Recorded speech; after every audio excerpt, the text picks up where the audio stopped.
Now you've had several relationships in hip hop that have had a lasting impression on your own career and things like that. Right. But it seems like when it came time after the Boosie album situation happened and you guys said, all right, finally got to drop it, C-Loc, he gave you two the option to go your separate ways. Right. Even though you two were set up to be two of the hottest rappers coming out of Baton Rouge. So is that fact? Yeah. Like, man, right at that point when they happened with Loc and he got locked up, we was about to, like, labels was calling for us to sign it.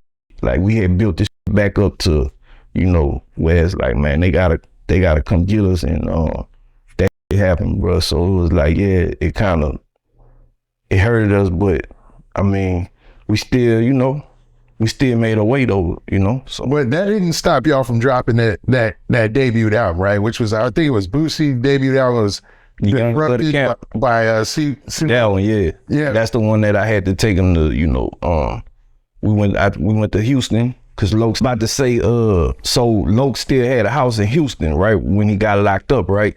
So Boosie had like a half album done already. So yeah, we had went to Houston, me and him, and we stayed out there about a week or so and just knocked out the rest of his album.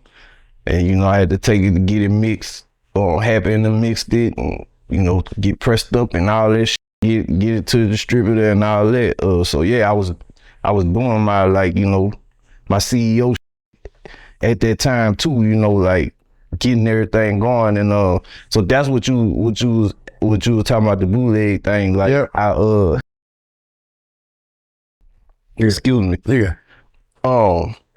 You was talking about the bootleg thing. Was Loc told me, like, man, hey, Max, whatever you do, don't give Boosie a copy of that album. You know what I'm saying? Before it come out. Why would he say that? Because he already knew, like, this when bootlegging first kind of, you know, started. Like, so it was like, man, you know, bootlegging was hot. Like, and Boosie album was, everybody wanted that bitch. It was like gold. You know what I'm saying? So he was like, man, don't give him a copy of it before it come out, because, you know. So at that point, Boosie had such a big name already that, y'all knew. It was anticipated. Like, everybody was waiting for it. You know? And that's saying a lot for an independent album. Yeah. It kind of lets people know exactly how things were then, you know what I mean? Right. Like, an independent release was looked at the same way as a major release, for the most part. Like in our area, bro, like, we was bigger than majors. You know what I'm saying? We was like, they was buying our, you know, more than majors. You know what I'm saying? But it seems like after that situation, right? Mm-hmm.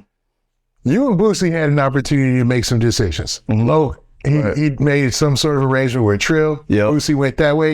And you took the reins and went your own way. Right. Now, at that time, you were still working with Happy Perez, right? Most definitely. I always work with Hap to this day. And the next thing you do is you start to drop a string of independent releases, right? Yep. Well, one particular, man, and I want to say Max Payne. Yeah. Seems like the one that really just went off the, you know what I'm saying? Letting everybody know, like, oh man, who's this new cat? Because there were a lot of publications after that started showing you love, like Double XL, Source. Like, you were really getting a lot of good looks. Yeah. Was it because of your previous history that we talked about, you working with artists before, that enabled you to give you the skills to, like, put it in front of the right people? Or do you think it was just the music itself that was, you know? I think it was a little bit of both, really. Right, okay, fair enough. Yeah, it was a combination, like, you know, because, you know, you just been building up that name and shit, and people, you know, already kind of hearing about you.